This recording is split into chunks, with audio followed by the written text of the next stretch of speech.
আজকে আলোচনা করা যাক শিয়া ও সুন্নি বিভাজনের সূচনা নিয়ে। ইসলামের ইতিহাসে শিয়া ও সুন্নি বিভাজন একটি গভীর ও বহুল আলোচিত অধ্যায়। এর শেক নিহিত রয়েছে নবী মুহাম্মদ সাল্লাল্লাহু আলাইহি ওয়াসাল্লাম এর ইন্তেকালের পর নেতৃত্বের প্রশ্নে।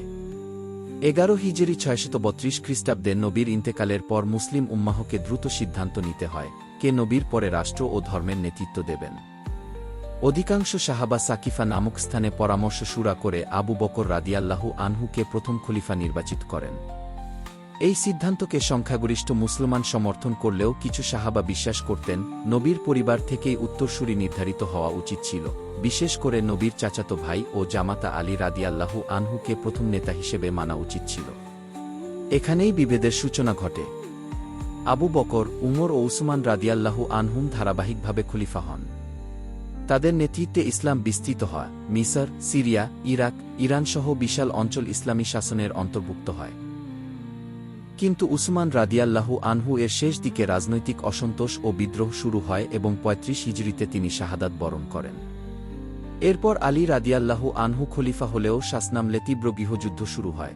জামাল যুদ্ধ আয়েশা রাইয়াল্লাহু আনহা বনাম আলী এবং সিফফিন যুদ্ধ মুজাবিয়া বনাম আলী ইসলামী ঐক্যে গভীর ফাটল সৃষ্টি করে। সালিসি প্রক্রিয়া ব্যর্থ হয় এবং এখান থেকেই খারেজি ও শিয়া সুন্নি বিভাজনের ভিত্তি আরও মজবুত হয়। 40 হিজরিতে আলী রাদিয়াল্লাহু আনহু শহীদ হন।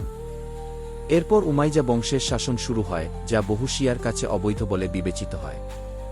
61 হিজরিতে ঘটে ইসলামের ইতিহাসের অন্যতম মর্মান্তিক ঘটনা, কারবালার যুদ্ধ। ইয়াজিদের বাহিনী নবীর প্রিয় নাতি হুসাইন রাইয়াল্লাহু আনহু ও তার পরিবারের বহু সদস্যকে হত্যা করে। এই ঘটনা শিয়া মুসলমানদের মধ্যে গভীর শোক ও প্রতিবাদের প্রতীক হয়ে ওঠে এবং ইমামত বা আলীর বংশধরদের নেতৃত্বকে তাদের বিশ্বাসের কেন্দ্রবিন্দুতে পরিণত করে। অন্যদিকে সুন্নি মুসলমানরা শুরা পদ্ধতিতে নির্বাচিত খলিফাদের বৈধ মনে করে এবং প্রথম 4 খলিফা আবু বকর, উমর, উসমান ও আলী রাদিয়াল্লাহু আনহুম সবাইকে খুলাফায়ে রাশেদিন হিসেবে সম্মান করে। এভাবে একটি রাজনৈতিক মতপার্থক্য ধীরে ধীরে ধর্মীয়, সামাজিক ও সাংস্কৃতিক বিভাজনে রূপ নেয়, যা আজও ইসলামী বিশ্বের দুটি প্রধান ধারাকে, শিয়া ও সুন্নি, পৃথকভাবে চিহ্নিত করে।